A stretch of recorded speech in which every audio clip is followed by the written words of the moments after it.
Somos la vid, la iglesia que Dios desea. Una iglesia centrada en la autoridad de las Escrituras, el desarrollo de buenas y sanas relaciones y cuidado pastoral. Queremos que los cristianos piensen bíblicamente y que aborden los desafíos de la vida bajo el poder del Espíritu Santo. Bienvenidos.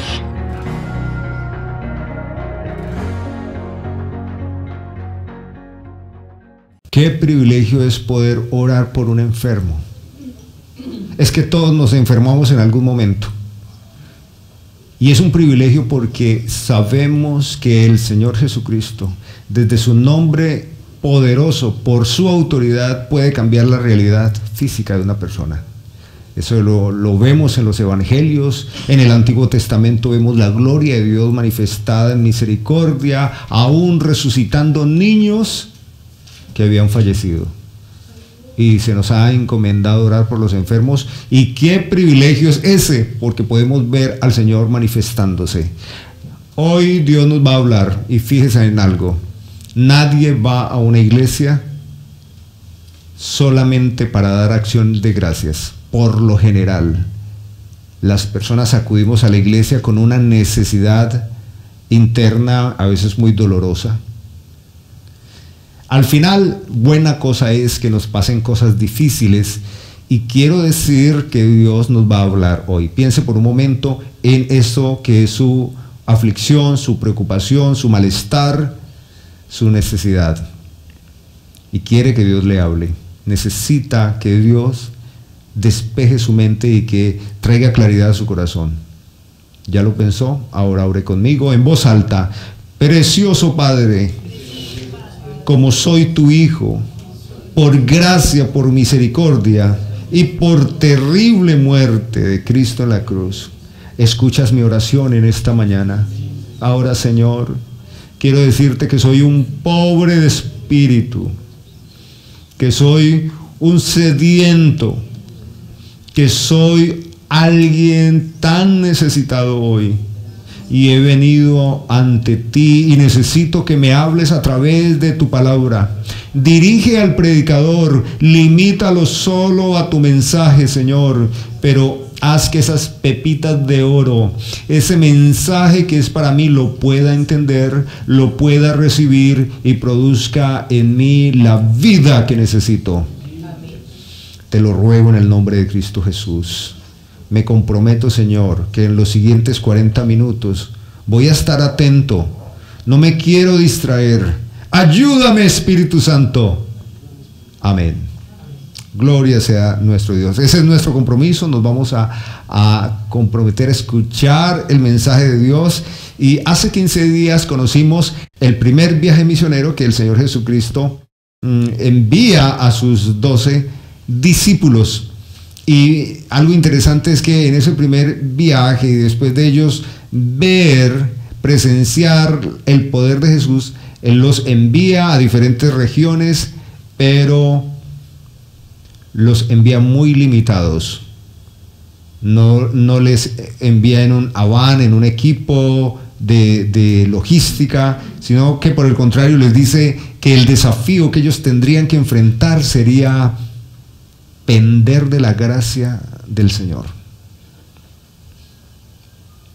Y aunque ese no es el tema central de ese texto bíblico, sí que en la vida nos encontramos a veces tan vulnerables, hermanos, y a veces impotentes, porque no podemos solucionar cosas, y tenemos que ir de rodillas al Señor y encontrarnos con Él, y quizás Él puede escucharnos y puede obrar a nuestro favor.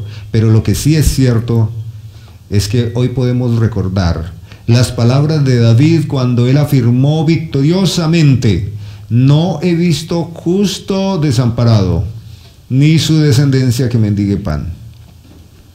Ese fue el primer viaje misionero y ellos tuvieron que abordarlo, enfrentar sus temores, sus miedos, los cálculos que no le daban, el temor a si lo recibían o no. Y la semana pasada, en medio de ese relato de Juan Marcos, pues nos pone como en una hamburguesa, ¿no? Primero el viaje misionero. Ahí en medio del viaje nos cuenta el relato de la terrible, infame muerte de Juan el Bautista, el mayor de los profetas, a manos de una bailarina, por deseo impío, reprobado, maligno, entenebrecido de una mujer ambiciosa, idólatra, cargada de maldad. Pero no voy a culpar solo a Herodías, también a Herodes, un mal tipo, un mal hombre. Y mientras Marcos nos cuenta este relato, los discípulos están en el viaje misionero. Hoy domingo nos van a contar ellos cómo les fue, y la disertación bíblica es muy pastoral, es muy pastoral. Hoy nos encontramos en Marcos capítulo 6 a partir del versículo 30. En mi versión tiene como título Alimentación de los 5,000. No estoy tan de acuerdo con ese título que le han colocado. Seguramente pondría otro, porque creo que el énfasis no es la alimentación de los 5,000. Pero bueno, este es el título que nos deja la Reina Valera.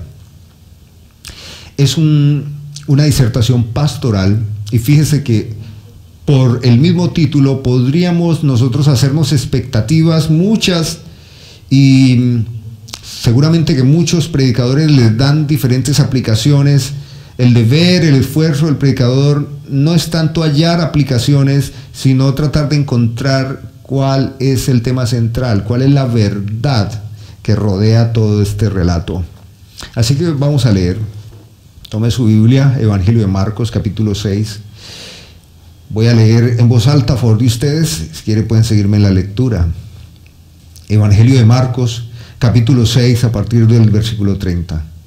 Entonces los apóstoles se reunieron con Jesús y le contaron todo lo que habían hecho y lo que habían enseñado. Este es el regreso de su viaje misionero. Y Jesús les dijo: venid vosotros aparte a un lugar desierto y descansad un poco, porque eran muchos los que iban y venían, de manera que ni aún tenían tiempo para comer, los discípulos y Jesús. Y se fueron solos en una barca a un lugar desierto, pero muchos de los que le rodeaban y le hacían ruido, pero muchos los vieron ir y lo reconocieron. Entonces muchos fueron allá a pie desde las ciudades y llegaron antes que ellos y se juntaron a él. Salió Jesús y vio una gran multitud y tuvo compasión de ellos, porque eran como ovejas que no tenían pastor, y comenzó a enseñarles muchas cosas. Cuando ya era muy avanzada la hora, sus discípulos se acercaron a él, a Jesús, y le dijeron: el lugar es desierto y la hora ya es muy avanzada. Por favor, despídelos para que vayan a los campos y aldeas de alrededor y compren pan, pues no tienen qué comer. Respondiendo él, Jesús, a sus discípulos, les dijo: dadles vosotros de comer. Ellos le dijeron: ¿quieres que vayamos y compremos pan por 200 denarios y les demos de comer? Él, Jesús, les preguntó: ¿cuántos panes tenéis? Id a ver. Y al saberlo le dijeron: 5 panes y 2 peces. Entonces Jesús les mandó que hicieran recostar a todos por grupos sobre la hierba verde. Se recostaron por grupos de 100 en 100 y de 50 en 50. Entonces tomó los 5 panes y los 2 peces, y levantando los ojos al cielo, bendijo y partió los panes y dio a sus discípulos para que pusieran delante. También repartió los 2 peces entre todos. Así termina este relato. Comieron todos y se saciaron, y recogieron de los pedazos y de lo que sobró 12 cestas. 12 cestas llenas. Los que comieron eran 5,000 hombres. Este es un relato hermoso, es conmovedor, pero también muy alentador, y sobre todo en un tiempo donde las presiones económicas ahogan las familias y anhelamos muchas veces como experiencias así. La mayor parte de los colombianos están sufriendo graves problemas económicos, es así. Así que digo que el escuchar que Jesús tiene el poder de obrar de esa manera, pues alienta mucho, y sobre todo porque lo que hoy vale en una casa no es el televisor grande ni los muebles hermosos, sino qué hay en la nevera. Bien, pero creo que este relato no enfatiza tanto en este tipo de necesidad. Así que vamos a tratar de ir orientando verso tras verso. Versículo 30, dice: entonces los apóstoles se reunieron con Jesús y le contaron todo lo que habían hecho y lo que ellos habían enseñado. Esta primer parte es muy importante y hay que prestar atención justamente también por cómo Juan Marcos relaciona a estos hombres. Dice: entonces los apóstoles.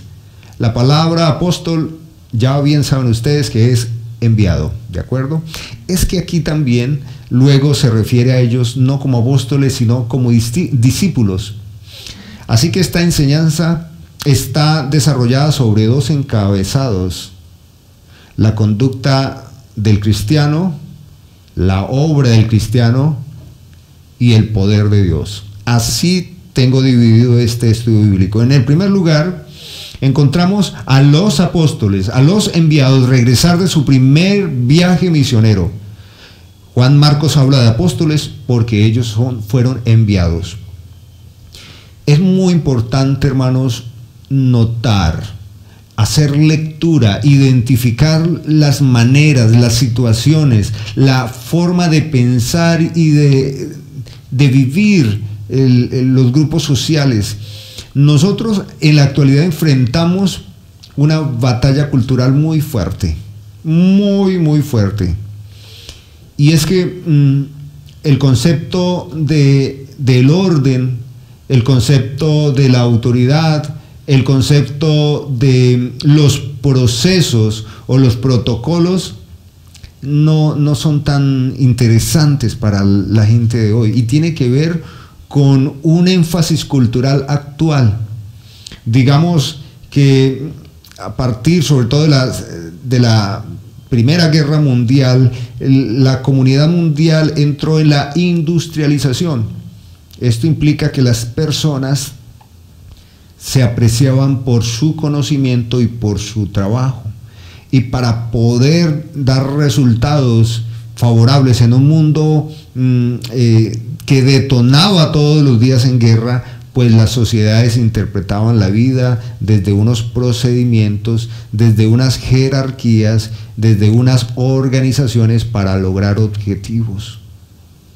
De esa manera también se pensaba laboralmente y demás. El tiempo ha pasado y la gente ya no vive así, no trabaja así, no piensa así. Y esto ha afectado muchísimo. Digamos que se entiende, o los sociólogos hablan de modelos sociales y políticos. Pero también eso afectó el modelo familiar. Las mujeres dejaron el hogar y a sus hijos y fueron a las fábricas a producir lo que necesitaban, porque los hombres, ¿dónde irían? A la guerra. ¿Y los niños? ¿Qué pasó con los niños? Pues la era de la industrialización creó una metodología: las fábricas y unos metros al lado las escuelas, de manera que ahora las madres no educarían a los niños, sino que otros profesionales se encargarían de la educación de los niños. Y también, ojo, la educación estaría enfocada ¿en qué? En que los niños aprendieran cómo ser obreros. Así que se desconectó algo muy importante, y era la influencia cultural de un hogar, el valor de un hogar, los valores de un hogar. Y ya de ser valores para la vida, se formó al niño en valores para la producción. Como eso trajo muchos desafíos y también deterioros, llega más o menos la era, el tiempo de después de la Segunda Guerra Mundial, 1950, 1960 y sobre todo en los Estados Unidos, se da entonces un desplome moral porque la gente se fastidia y se cansa de las estructuras del orden y demás, y se da lo que se conoce como la liberación sexual, las libertades sin restricción. Lo que experimentamos hoy es no un tanto un desacato, sino más bien un desprecio por todo tipo de orden, porque lo que más valora la sociedad hoy es las libertades, y las libertades sin ningún tipo de restricción.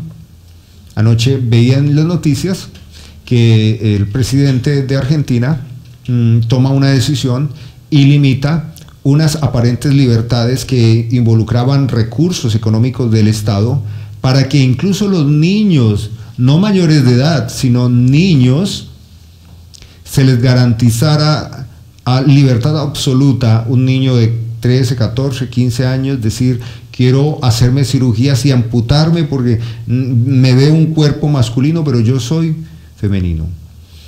Toma esa decisión y los medios de comunicación y progresistas atacan fuertemente, porque ellos dicen que violentan la autonomía y la libertad de los niños. Lo que estoy diciendo con todo esto es que es una batalla cultural entre lo que es sentido común, biología, integridad, autoridad, orden, y la mayoría de las personas no se interpretan de esa manera. Juan Marcos, en el relato de la alimentación de los 5.000 hombres, encabeza mostrándonos que los discípulos regresan de su viaje misionero y se presentan a Jesús en algo que se usa en pastoral y que no es bien recibido por la batalla cultural, y es rendir cuentas.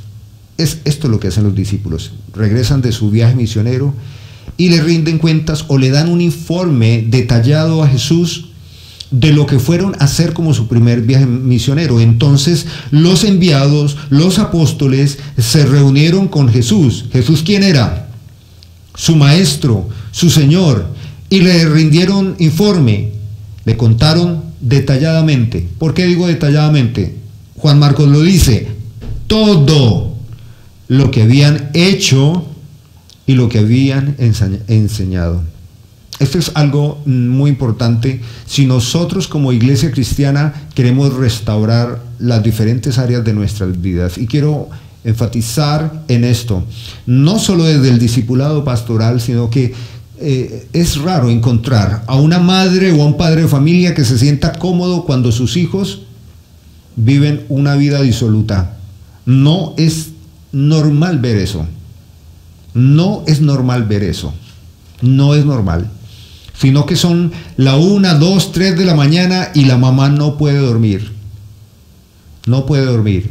Y el papá está preocupado porque su hija, su hijo está en un bar, en una discoteca, en algún lugar, y siente angustia porque no sabe en qué condiciones se encuentra y cómo terminará.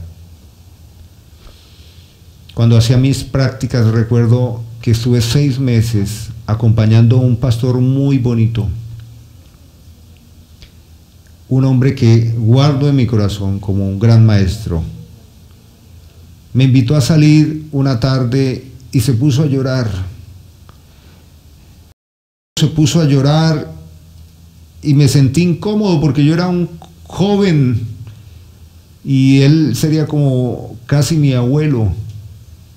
Y lloró y me dijo: Héctor David, siento tanta angustia. Y me habló de su hija, llorando, y me dice: desde los 15 años ella decidió desconectarse de nosotros como padres, desconectarse de la iglesia. Se hizo amiga de gente mayor y nos duele el corazón porque ella a los viernes a las 4 de la tarde la recogen y ella llega los domingos a las 2, 3 de la tarde. Eso me lo dijo recién yo estaba con ellos y yo lo vi. Me hice muy buen amigo de ella. Pero ¿sabe? Yo la esperaba a 2, 3 de la tarde porque vivía con ellos. Y llegaba con unas gafas grandes, grandes. Me saludaba y se iba y se recostaba y la podía ver al otro día, el lunes, a las 11. Y ella me contaba, me decía,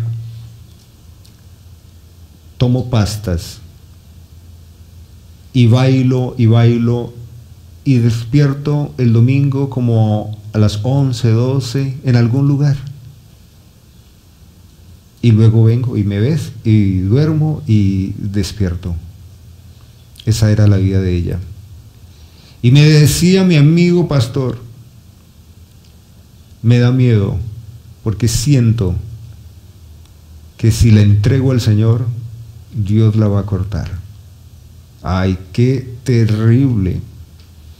Pasaron algunos años, me casé y fueron a visitarnos a casa unos amigos de la iglesia y me dice que, ¿cómo te parece que, hablando de la hija del pastor, dijo, murió?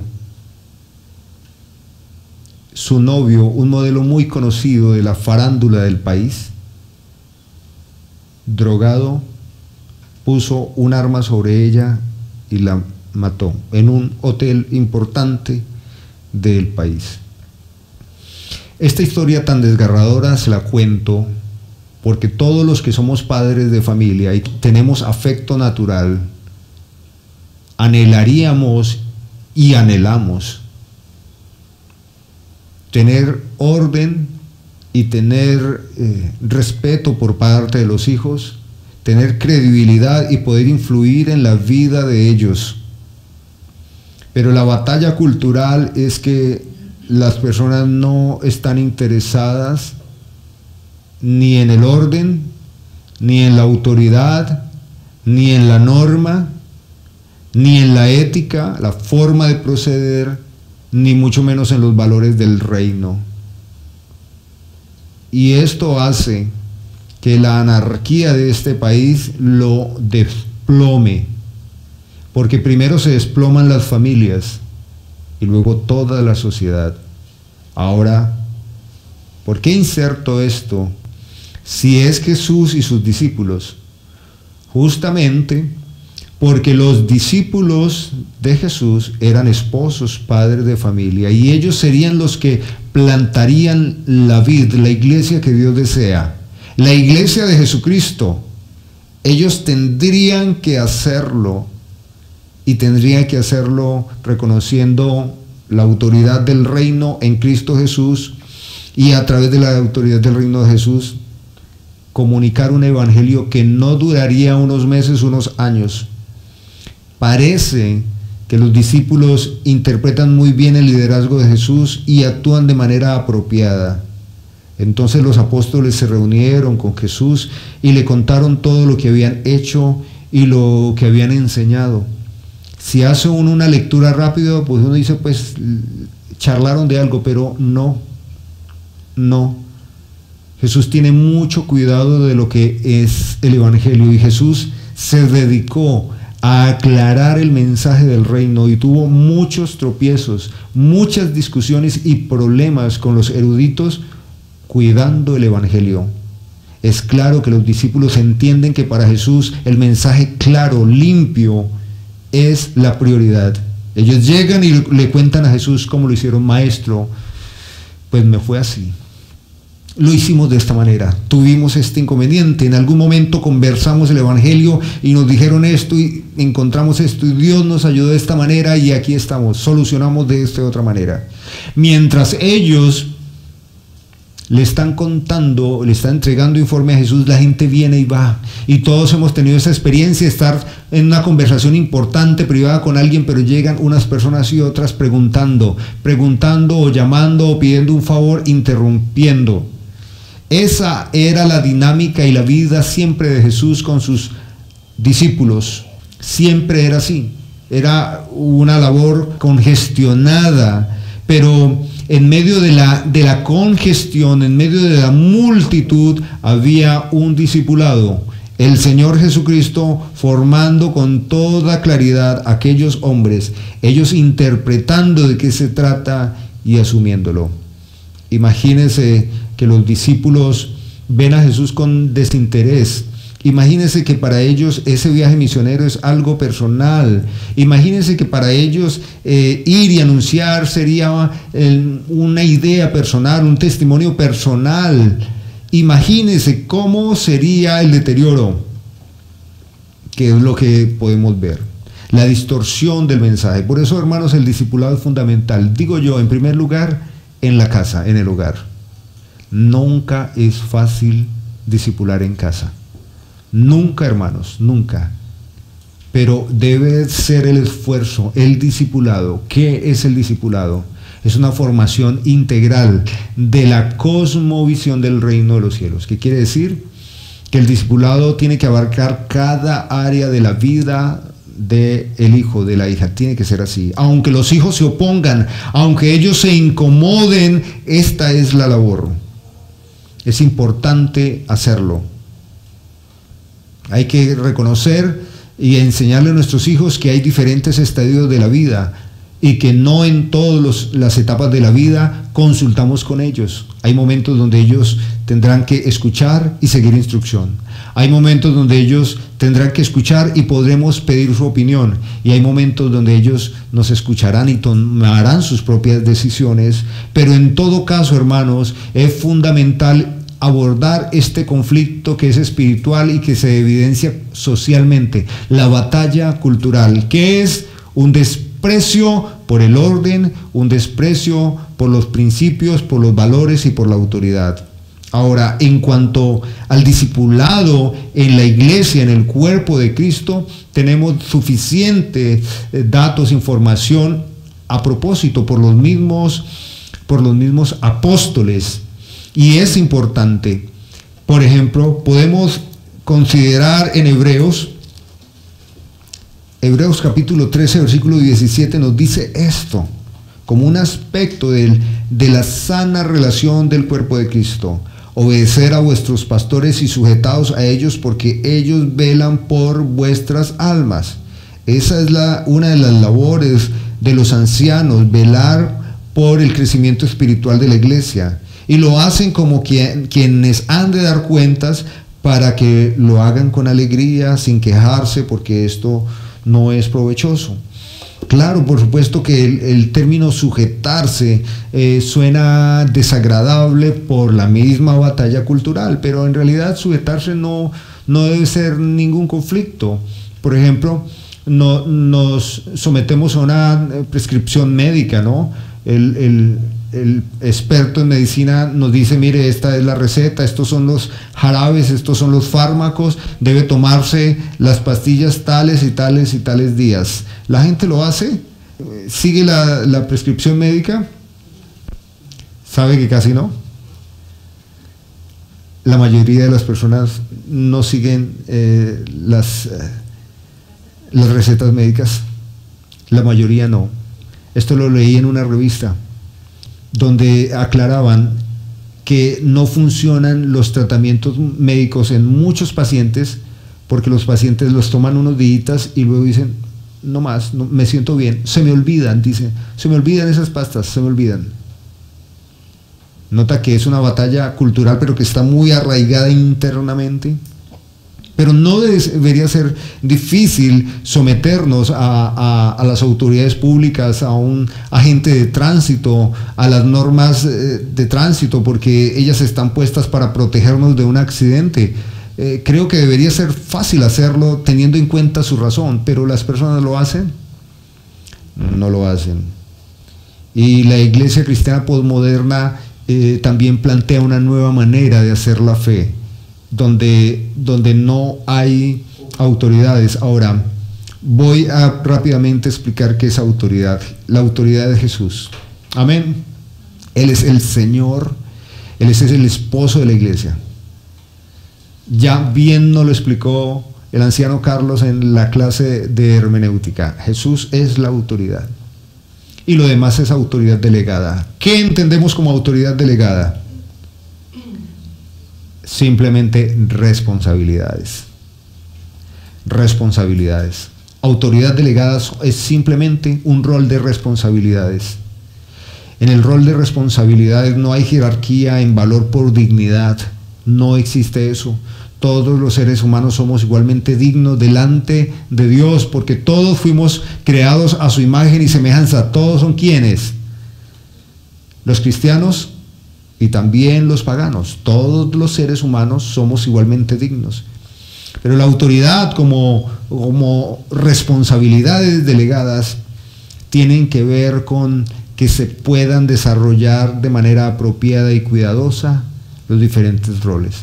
Tengo un amigo que él fabrica piezas de engranajes y esas piezas se fabrican con milímetros, no son centímetros, son milímetros. Ellos usan tipos de medidas muy diferentes a las que uno usa. Ellos usan láser y cosas. Y él dice que 1 milímetro corrido, un mal cálculo, puede dañar todo el motor de una gran máquina. Pero es 1 milímetro, y usted diría, ¿pero qué es 1 milímetro? Eso lo explican ellos. Y las responsabilidades bien desarrolladas, hermanos, solo garantizan que podamos hacer las cosas. A veces le explico a Grace y a Jacobo que me encanta que en la casa todos tenemos poderes. Y quiero decir que todos ustedes tienen poder. Y cuando la loza está sucia, todos podemos encontrar ahí que tenemos un gran poder. ¿Cuál poder? El poder de cambiar una realidad. ¿Cuál? No quiero que me vean como muy especial, pero hay 2 oficios que me gustan, 3 que me gustan en casa: planchar, lavar loza y lavar baños. Esas 3 cosas me encantan. No saben ustedes el poder tan especial de ver una prenda totalmente arrugada y pasar la plancha. Eso es ejercer poder, es poder cambiar una realidad, cambiarla. Y está la loza así sucia y las moscas haciendo fiesta encima, y los hijos ven eso y dicen: he aquí mi momento de ejercer mi poder, y lavan la loza. ¿Y cómo queda eso? ¿Cierto que da risa? Da risa. Da risa porque no lo vemos como un poder.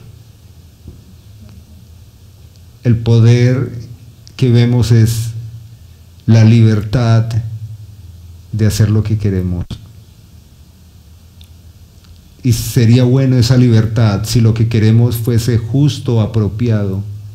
Pero como el pecado entró en el hombre, con el pecado la muerte de todo principio, valor, y se deterioró la conciencia del hombre, Pablo dice que no es libertad lo que busca el hombre, sino libertinaje.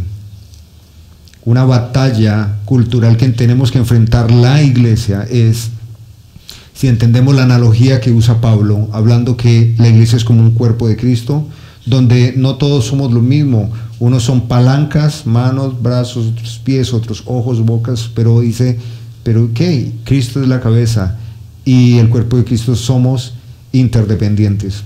Este es el primer principio que encuentro muy bien comprendido en los discípulos, porque esto lo hace el Espíritu de Dios a través de Marcos, dejarnos este dato, y luego lo termina y continúa hacia adelante. ¿Cómo actúa Jesús? Bueno, si debemos nosotros tener una actitud correcta y apropiada con todo tipo de autoridad o responsables, ¿cómo actúan los responsables? ¿Cómo actuó Jesús? Pues nos dice Juan Marcos que mientras ellos le están contando, les están dando informes, la gente llega a Jesús y le dice: Señor, un momentico, y los interrumpe, y otro: Señor, por favor, mi niñito, y otra vez los interrumpe, y otras personas: Señor, le traje esta tortica, y todos interrumpen. Así que llega un momento que Jesús les dice: paren, espera un momento, vamos a otro lado. Además están cansados. Fíjese lo que hace Jesús. Y les dijo: venid vosotros aparte del ruido de la multitud y todo. Continuemos, pero vamos a un lugar desierto y ¿qué? Y descansen un poco. Esta es una de los requerimientos de quien tiene responsabilidad pastoral, procurar el descanso, procurar el reposo, procurar el crecimiento, procurar la santidad, procurar la restauración de los discípulos. Vemos a Jesús bondadoso, misericordioso, compasivo con las personas. ¿Qué dice Primera de Pedro, capítulo 5, versículo 1 al 3?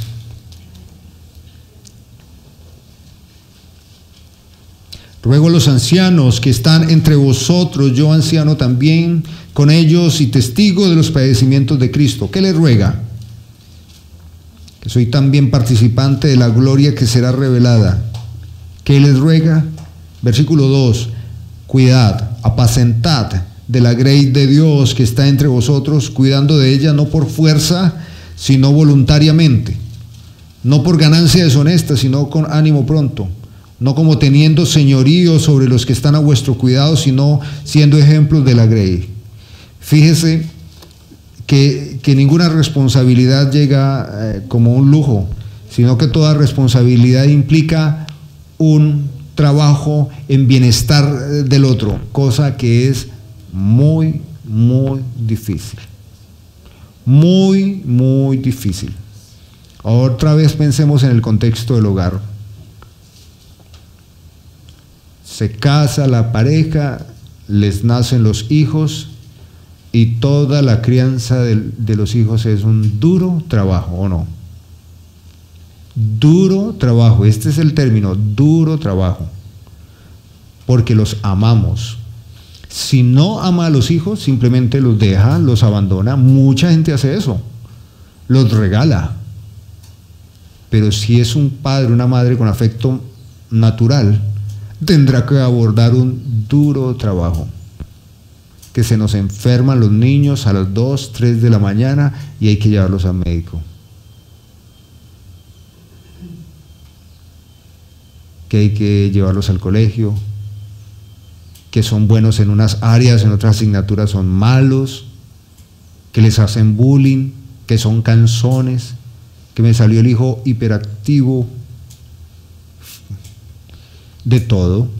Y se suma que nos cuesta entender el cambio, los estadios de la vida. Pero todos los que tenemos responsabilidad debemos tener una actitud y procurarla y irla edificando. Por eso creo que cuando las Escrituras hablan de los ancianos, también tiene que ver con personas mayores de edad, porque no es tan probable que uno muy joven tenga la sabiduría suficiente para tener un hogar o para gobernar una iglesia. Así que la actitud de Jesús es de misericordia con sus discípulos. Jesús los lleva aparte para que ellos puedan descansar. Sí que se requiere descansar, hermanos. Se requiere descansar. Hay que hacer esfuerzos para tener pausas y descansar. Les he contado a ustedes que el año pasado, cuando enfrentamos un momento muy difícil en el tratamiento de Angélica, me di cuenta en diferentes momentos que me sentaba y luego despertaba 2, 3 horas después. Al principio me asusté. Me estaba indicando mi propia salud que me estaba excediendo, que me estaba durmiendo, que me estaba agotando.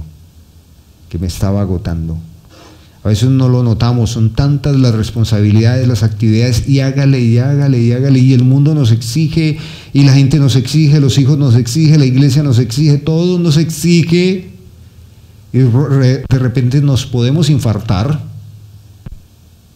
podemos cometer accidentes laborales por estar agotados, y el Señor Jesús entonces ve a sus discípulos que vienen de una intensa labor ministerial y están contando lo que vivieron, pero Él los mira a los ojos y saben que están cansados, físicamente cansados. Esto es algo que también Juan Marcos resalta en este relato: el cansancio de los discípulos y la actitud de Jesús frente a la necesidad física de ellos. De aquí podemos aprender. Y luego dice lo siguiente, versículo 32, y se fueron solos Jesús y los 12 discípulos en una barca a un lugar desierto. Claro, para descansar. Y aquí está el pero. El pero es este, hermanos, que la necesidad nunca se sacia, que los problemas de la humanidad no se acaban, que los problemas de salud y sociales no tienen cómo acabarlos. Por eso también es que el objeto, la naturaleza de la iglesia es espiritual, porque si la iglesia se encarga de lo social, tendrá que abandonar lo que normalmente hacen, abandona su naturaleza evangelística para dedicarse a una naturaleza social que los va a ocupar toda la vida y todos los recursos, porque no hay manera de saciar. Estas personas, multitudes que hacían ruido y que rodeaban a Jesús. Este relato lo encuentra en Lucas capítulo 6, en Juan lo encuentra, en Mateo lo encuentra, y nos dan más detalles. Y uno de ellos, detalles, dice que la gente siempre lo seguía, siempre lo rodeaba por las señales que hacía y porque sanaba a los enfermos. Este era el corazón de las multitudes, esta era la razón por la cual ellos estaban con Jesús. Y ahí podemos nosotros preguntar cuáles son nuestros motivos, por qué hacemos lo que hacemos y por qué oramos, por qué vamos a la iglesia, por qué nos congregamos, por qué nos interesamos en el Evangelio, qué es lo que desde adentro nos inclina al Señor. Pero, versículo 33, muchos los vieron ir y lo reconocieron a Jesús. Entonces muchos fueron allá a pie desde las ciudades y llegaron antes que ellos y se juntaron ante él. Siempre habrán necesidades, necesitados. Y si esta fuera una iglesia que presentara en Instagram, en Facebook y en demás redes anuncios el día sábado y viernes, que hoy domingo es un día de sanidad y milagros, no seríamos el número tan pequeño que congrega la vid. Pero todas estas congregaciones que a manera de marketing ficticio y de palabras vacías estimulan a la gente a congregarse por milagros, sanidades y prosperidad, hoy domingo están a no caber uno más. Es así, porque al final lo que se describe es que las multitudes no están buscando al Señor Jesús. No hay un corazón quebrantado por el pecado, están buscando soluciones prácticas a sus necesidades de hoy. Y las personas dicen, si el Evangelio no afecta mi vida hoy, no tiene sentido. ¿Qué dice el apóstol Pablo frente a ese razonamiento? ¿Qué dice Jesús de ese razonamiento? Pues por lo menos el autor de la vida dice que en este mundo tendremos aflicciones. Pedro dice que por causa de Cristo podemos ser vituperados, que podemos ser arrastrados como esclavos y maltratados. La verdad es que quisiéramos que el Evangelio siempre afectara todas las necesidades de la vida del creyente, todas, pero no vemos que Dios siempre lo haga. Sin embargo, sí hay un interés claro en el Evangelio y es la salvación del hombre. Así que muchos llegaron antes, necesitaban encontrar un puesto cercano, el más cercano a Jesús, para estar con Él, para llevar a su familiar, a su amigo enfermo o demás, o para escucharlo, porque es increíble escucharlo hablar. Ahora, esa es la conducta de la gente y eso no va a cambiar, hermanos, no va a cambiar. No va a cambiar. El mundo siempre estará buscando de Jesús su favor, no tanto la transformación de su vida. Ahora, aunque el mundo reacciona maldadosamente, ¿cómo lo hace Jesús? Versículo 34. Salió Jesús y vio una gran multitud. Y aquí está un aspecto del corazón de Dios pastoral. Tuvo compasión de ellos. ¿Qué significa compasión? Compasión es misericordia y compasión también es empatía. Compasión lo describe el diccionario como hacerse al lado junto con el dolor del otro. Así que Jesús sabía la razón por la cual ellos lo buscaban, pero sin embargo, Él es movido a misericordia, porque nuevas son cada mañana sus misericordias, y su fidelidad es para siempre con su iglesia, pero la fidelidad es con su iglesia, y la misericordia ¿con quién? Con todos. Con todos. Salió Jesús y vio una gran multitud. ¿Salió de dónde? Pues de la barca.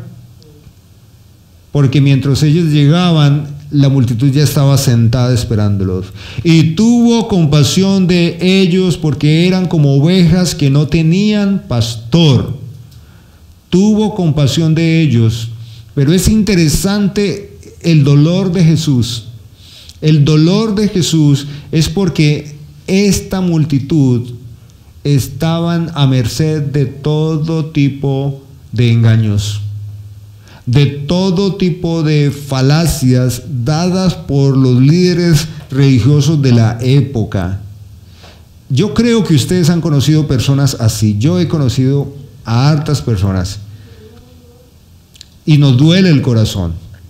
Son personas que sufren, que tienen necesidades espirituales, a veces necesidades materiales. Les predicamos el evangelio y ellos como que lo entienden, nos hacen saber como que es importante, pero luego estas personas están como sin luz y escuchan de todo y de nada y sufren, nunca llegan a la verdad. Y dice Pablo, son como esas mujercillas cargadas de pecado que son visitadas por los falsos maestros. Dicen, y que siempre están aprendiendo, pero ¿aprendiendo qué? Necedades. Y dice, y nunca llegan al conocimiento de la verdad. Jesús los observa y siente tristeza, dolo, compasión, porque todas estas personas evidentemente sufrían a manos de una comunidad judía con una muy buena arquitectura religiosa, pero sin Dios. Un templo sin Dios, un sacrificio sin expiación, un mensaje sin salvación y unos líderes sin corazón. Salió Jesús y vio una gran multitud y tuvo compasión de ellos porque eran como ovejas. Esta analogía es unas ovejas en un potrero sin protección y los lobos corriendo a desmembrarlas, a tragárselas. Entonces es una descripción de Jesús muy dolorosa, que el fin de todas estas multitudes es ser destruidas por los lobos. ¿Cómo reacciona Jesús? Y comenzó Jesús a preguntarles, ¿qué necesidad tienes? ¿Qué puedo hacer por ti? ¿Y tú? ¿Cómo te puedo ayudar? ¿Qué te parece interesante? ¿Cómo quisieras que hiciera esta obra en ti? ¿Cómo quisiera aquello? No, no es así, sino que como lo hemos visto en el Evangelio, siempre Jesús, Él no pierde tiempo, Él va a enseñar. Él va a enseñar, lo dijimos semanas atrás. El pecado, la caída del hombre entra cuando Satanás, la serpiente antigua, trastorna, engaña, desfigura, deteriora la verdad. Dios les da la verdad, expresa la ley moral a Adán y Eva. Y Satanás le dice a Eva que lo que Dios dice es falso, que es una idea más, que es un concepto, que es un paradigma, pero que ellos, si son lo suficientemente libres, pueden encontrar su propia verdad. Así que siempre la batalla va a ser por la verdad. Satanás, la cultura empañando la verdad, el reino de los cielos y Jesús, para proteger la vulnerabilidad de estas grandes multitudes, Él entonces dedica tiempo para enseñarles muchas cosas, dice aquí. Así que si alguien solo lee aquí dirá, pues muchas cosas puede ser que Él les enseñó también de carpintería, ¿por qué no? Y les enseñó de otros temas, pues lean los otros textos de esto mismo, los otros evangelios, y van a encontrar que Él se dedicó a enseñarles el evangelio del reino. Esas muchas cosas son las doctrinas del evangelio del reino. Porque alguien puede decir, yo no voy a una iglesia donde solo es Biblia. Yo quiero ir a una iglesia donde hayan aplicaciones para cómo ser mejor padre, cómo ser mejor hijo, cómo ser mejor empleado, cómo manejar las finanzas. Yo quiero es una iglesia y una predicación que me enseñe cómo solucionar los problemas de hoy. Sí, esto es lo que la mayoría de las personas están buscando, pero Jesús siempre está enseñando el evangelio del reino. El evangelio del reino nos humilla, nos rinde y nos hace a nosotros dependientes de Dios, pero en gratitud, no como una humillación que nos degrada, sino una humillación que nos bendice, que nos dignifica. El evangelio de la prosperidad, el evangelio de la administración, el evangelio de la maternidad, la paternidad, el evangelio de lo social, el evangelio de lo político, todo eso grapa al ser humano a los afanes de esta vida, desvirtúa el carácter de Cristo y lo aleja de la patria celestial. Esa es la realidad. Les enseñaba muchas cosas, todas las doctrinas del reino de los cielos. ¿Oíste que fue dicho? Oíste que Moisés dijo, pero yo digo. Esa era la dinámica de Jesús. Exponer el Antiguo Testamento y exponer que en el Antiguo Testamento se hablaba y se profetizaba de Él mismo. Muchas veces Jesús se sentó con las multitudes y les dijo, venga, vamos al libro de Daniel. Venga, vamos a Génesis. Es la manera como Jesús estaba haciendo, porque Jesús, por supuesto, Él estaba enseñando era a partir del evangelio, de la sacra palabra de Dios mismo. Esto fue lo que sucedió. Y aquí nosotros vemos entonces, en primer lugar, los discípulos con una actitud correcta frente a su Señor. Ellos son discípulos, ellos se interpretan como aprendices, ellos reconocen que Jesús es el Señor y que Él es su Señor. Ellos aprenderían cómo vivir a partir de cómo era la conciencia moral de Jesús y se deben al Señor. En segundo lugar, notamos la compasión de Jesús, el cuidado pastoral. En tercer lugar, notamos las multitudes que no tienen en cuenta que ellos se cansan, que ellos se duelen, que ellos se angustian, que se enferman. No importa. Varias veces en mi vida he escuchado esto.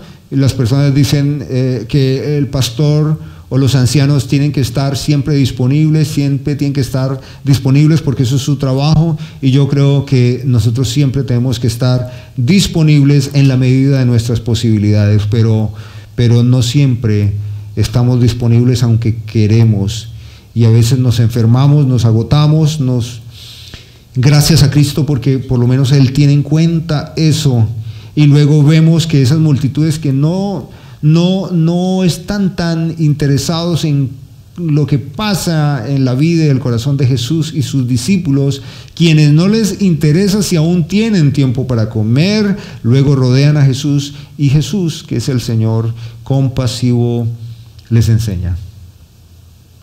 Y les enseña porque esta gente necesita entender, cambiar su manera de pensar para cambiar su manera de vivir. Es así. Ahora vamos al siguiente encabezado, es el poder y la gloria de Dios. El poder y la gloria de Dios. Cuando ya era muy avanzada la hora, sus discípulos tuvieron una gran idea.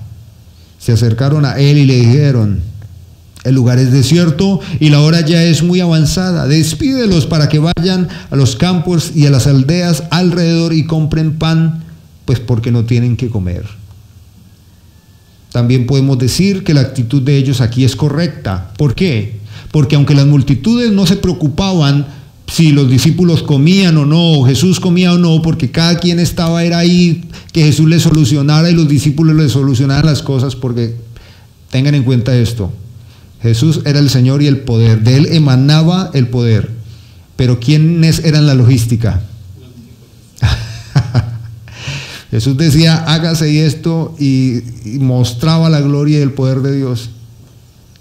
Y sanaba al enfermo. Y junto con esa obra de sanidad que sucedía, todo un drama. Así que los discípulos traigan los pañuelos, traigan el papel, ayudan, colaboren, muevan, hagan. La actitud de ellos sí la veo correcta, toda vez que ya va terminando el día, están cansados, no solo ellos, sino la gente está ahí y ellos observan que la gente no tiene comida porque salieron apresuradamente a recibir atención de Jesús.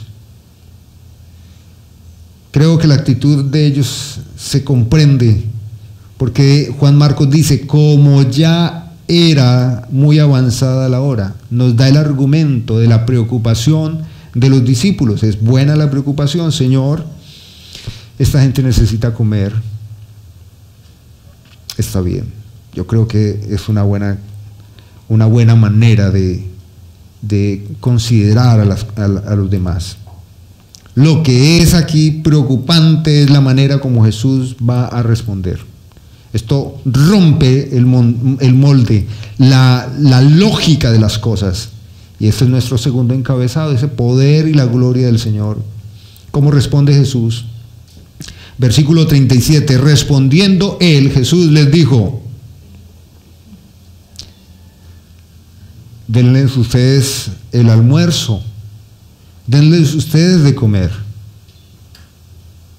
Consideremos a los discípulos. Llegan de un viaje misionero muy pesado, porque todo viaje misionero es muy pesado. Están rindiendo informe y Jesús los ve que están cansados, agotados. Ahora Jesús los quiere llevar a un hotel para que descansen unos días, tal vez un rato. Pero ese descanso se ve interrumpido porque llegan las multitudes y ellos no han descansado. Y ahora no han descansado y Jesús les pide que pongan la olla. ¿Cómo reaccionaría usted, hermana, usted, hermano? ¿Cómo reaccionaría? Como que Jesús es compasivo con los demás y no es compasivo con sus propios discípulos. Tiene compasión de las multitudes, pero no tiene compasión de nosotros, que nos tiene trabajando y trabajando y trabajando, y ahora nos dice que les demos el almuerzo, que les demos de comer. Y aquí sí noto en la redacción ya ira en los discípulos. Es una pregunta, pero es una pregunta con una sensación de clara molestia. ¿Qué dice?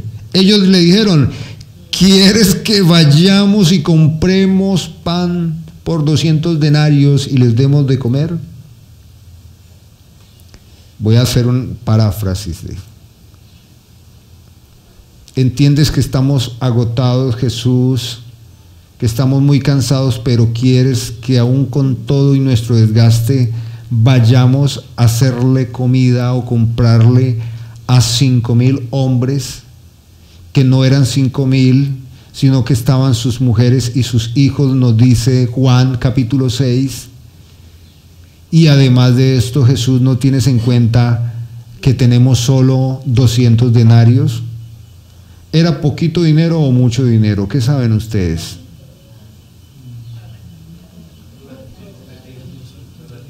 ¿Qué pasa si a usted, Wilfredo, le regalan hoy 200 días de trabajo en plata? ¿Eso es poquito o mucho?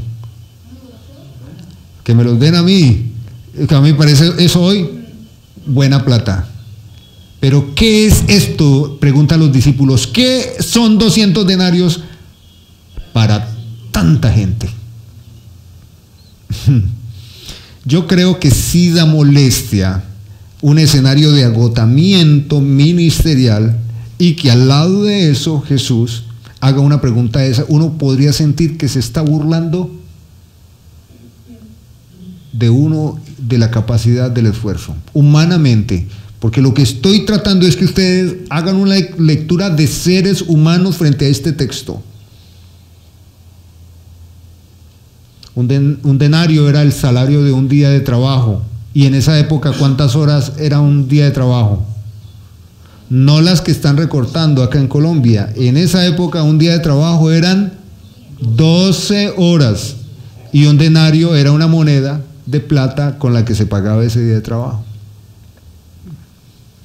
Tenían 200 denarios, seguramente pues quizás eso ¿dónde venía?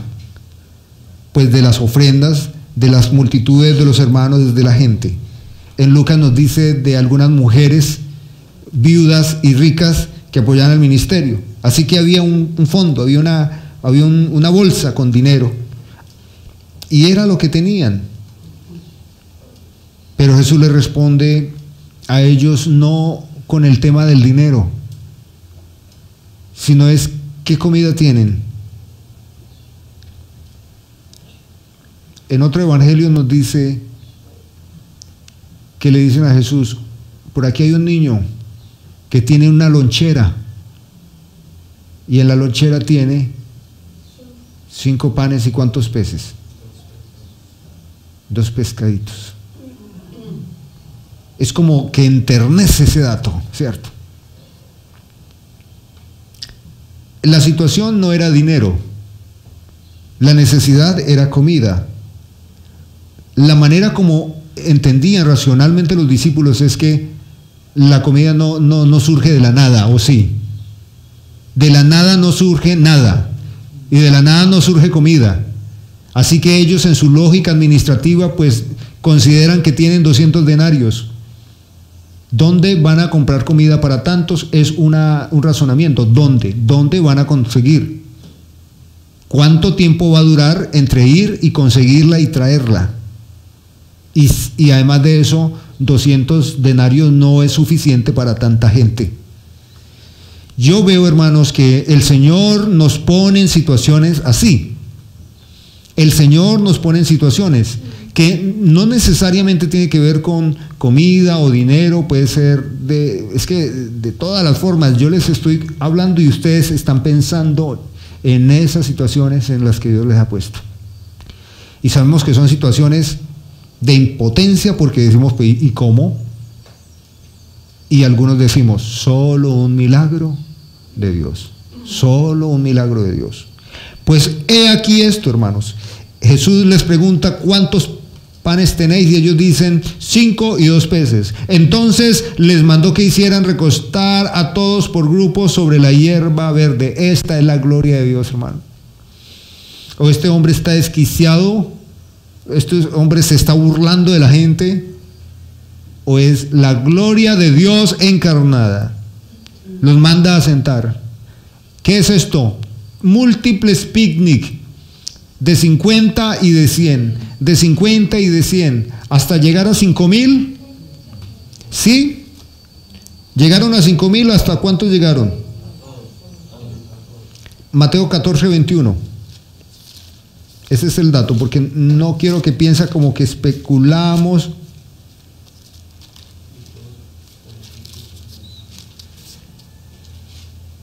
Desde el versículo 13 cuenta en Mateo este momento de la alimentación, pero solo leo el 21.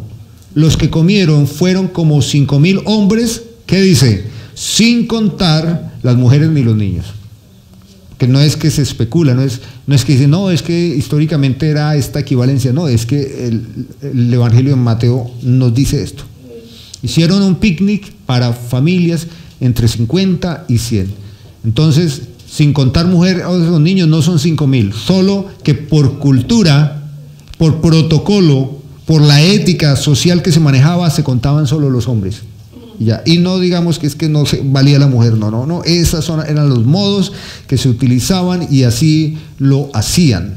Pero fíjese que lo que hace Jesús desafía, por supuesto, la capacidad y la naturaleza humana, pero es que Él es Dios. Él es Dios. Pongan mucha atención a esto, que tengo 43 años de vida, gracias a Dios bendito. Y he escuchado de milagros.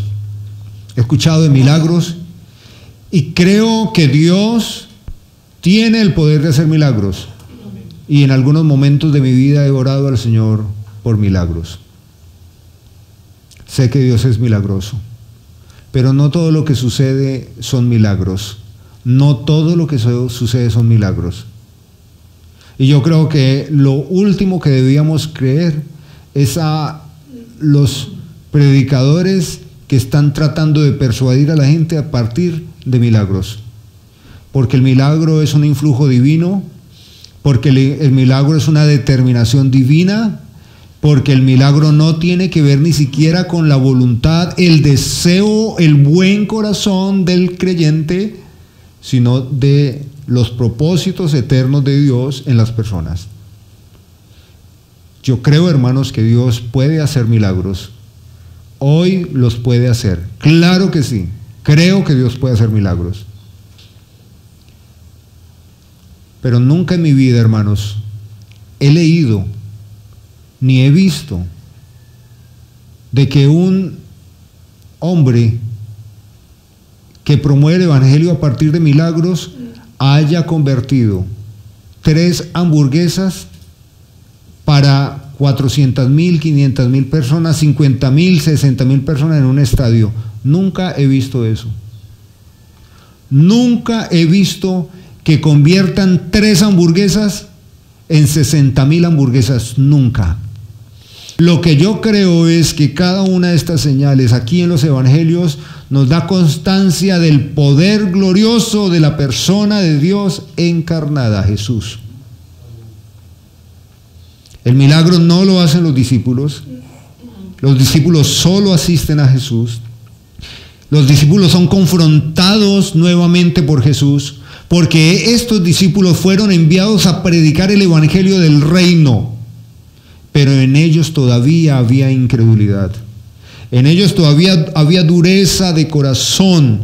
En ellos la había, como puede haber en usted, hermana y hermano, en mí, dureza de corazón en algún aspecto de la vida en el que Dios nos habla. Y decimos, en esto no, hasta aquí llego, esto no lo acepto, esto no me interesa. ¿Creen ustedes que ellos estaban tan seguros de quién era Jesús? Esta señal milagrosa no tiene tanto que ver con los 5,000. Cuando Jesús tuvo compasión de las multitudes, no les dio comida, les dio el pan del cielo, que fue la palabra. Y ese fue el trato de Jesús con las multitudes a raíz de la compasión que tuvo. Y vio el Señor la multitud y tuvo compasión de ellos porque eran muchos y estaban como ovejas sin pastor, y comenzó a enseñarles muchas cosas, el evangelio del reino. Pero cuando va a tratar con el corazón de sus discípulos, ahora es cuando Él va a hacer esta señal. Esta señal milagrosa no tiene tanto que ver con la necesidad digestiva de los 5,000, sino con la necesidad en el corazón, la incredulidad de los discípulos. Por eso a cada uno de ellos responde, Señor, envíalos. Y Él dice, no, denles de comer. Ellos lo resuelven, Señor, no hay cómo. Así que el Señor les dice, ¿qué tienen? Es inútil, Señor, solo hay 5 panes, 2 peces. Muy bien, siente la gente, póngalas al comedor. ¿Y ellos qué hacen? Ellos obedecen porque ellos están bajo el discipulado de Jesús. Ellos obedecen porque ellos no están dentro de la batalla cultural del hombre caído que está contra la autoridad y la palabra de Dios. El hombre incrédulo dice, lo que registra la Biblia es mitología, eso no es posible, eso no es humanamente creíble. No, ellos son discípulos de Jesús, y a pesar de que tengan conflicto interno con Jesús, de que no estén tan seguros de quién es Él, ellos siguen sus instrucciones. Entonces les mandó que hicieran recostar a todos en grupos de 50 y de 100, 41. Entonces tomó los 5 panes y los 2 peces, y levantando los ojos al cielo, ¿qué dijo? Bendijo, los bendijo y partió los panes y dio a sus discípulos para que los pusieran delante de la gente. También repartió los 2 peces entre todos. Esto fue lo que hizo Jesús. Dicen los teólogos que esta es la segunda experiencia sobrenatural en la que Dios le da a la humanidad comida que no ha germinado de la tierra. La primera, ¿cuál fue?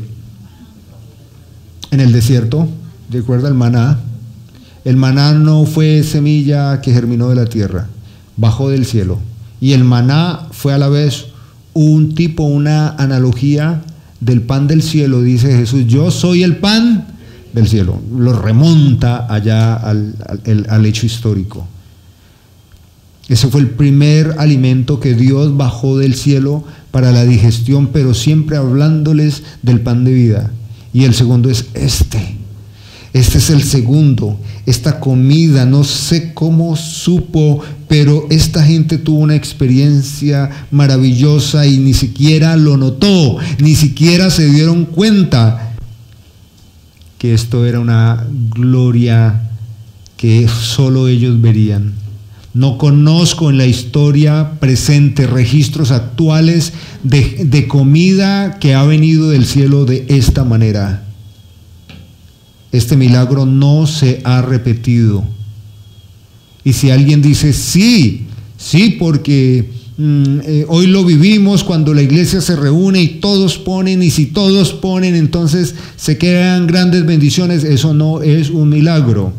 Esa es la asociación, la caridad y el buen modo de creyentes que nos unimos y reunimos para hacer una obra. Pero esto no es que todos reunieron de a poquito y comieron todos, no. Este es el poder de Dios confrontando el corazón incrédulo de sus discípulos. Tanto fue la confrontación, dice el versículo 42, que comieron todos, se saciaron y recogieron de los pedazos, y de lo que sobró de los pedazos, ¿cuánto? ¿Cuántos discípulos eran? ¿Cuántos fueron enviados? Una cesta en cada mano, confrontando la incredulidad de los discípulos. ¿Cree que ellos estaban siendo confrontados o no?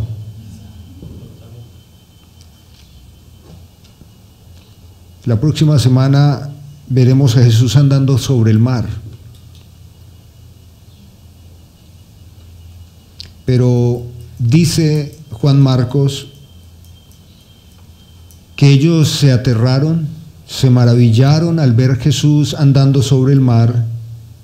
Dice el versículo 52. Bueno, desde el 51. Subió a la barca con ellos y se calmó el viento. Ellos se asustaron mucho y se maravillaban. Versículo 52. Pues aún no habían entendido lo de los panes. ¿Por qué? Por cuanto estaban endurecidos sus corazones.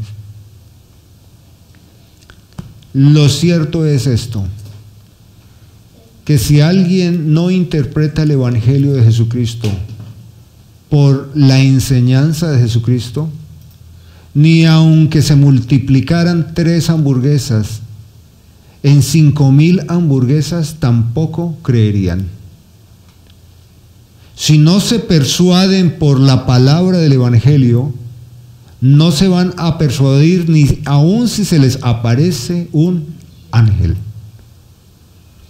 Esto es parte del discipulado de Jesús. Él continúa formando a sus discípulos, y aunque ellos tuvieron un primer viaje misionero exitoso, ellos necesitaban entender más quién era la persona que estaba con ellos, ese Cristo. Y yo creo, hermanos, que a día de hoy cada uno de nosotros tenemos que entender más quién es Jesús. ¿Quién es Jesús? Pero si usted está entregado a las preocupaciones de esta vida, al que va a ser mañana, a si le quieren, si le aman, si no le aman, si las cosas salen bien en el país, si todo eso que está ocupando su mente. No va a usted poder conocer a Jesús. Es una cosa tremenda esto, que no podemos servir a dos señores, que solo tenemos una mente, un tiempo de vida, y tenemos un razonamiento, y tenemos limitaciones, y si no ponemos los ojos puestos en Jesús, hermanos, vamos a vivir una vida muy ambivalente, y aún observando y contemplando la gloria de Dios, no vamos a poder conocerle tal como es. ¿Qué pasa con un cristiano así? Es un cristiano que no progresa en su fe. Bendito Padre, en esta mañana estamos agradecidos contigo. Nos damos cuenta, Señor, que este relato tiene que ver con el carácter del creyente, tiene que ver con cómo nosotros nos planteamos la vida, cómo interpretamos lo que sucede, cómo, Señor, reaccionamos frente a las dificultades, a las necesidades, incluso a las multitudes, cómo somos vulnerables, Señor, pero también cómo te percibimos, Señor, cómo vemos tu mano en nuestras vidas, cómo es, Señor, que escuchamos el Evangelio. No nos has prometido que cada vez que tengamos una necesidad vas a multiplicar provisión. No nos has prometido que eso siempre va a suceder, y no siempre sucede, Señor. Sin embargo, luego nos dice Juan Marcos que ellos no estaban tan seguros de quién era Jesús, pero ya habían hecho su primer viaje misionero.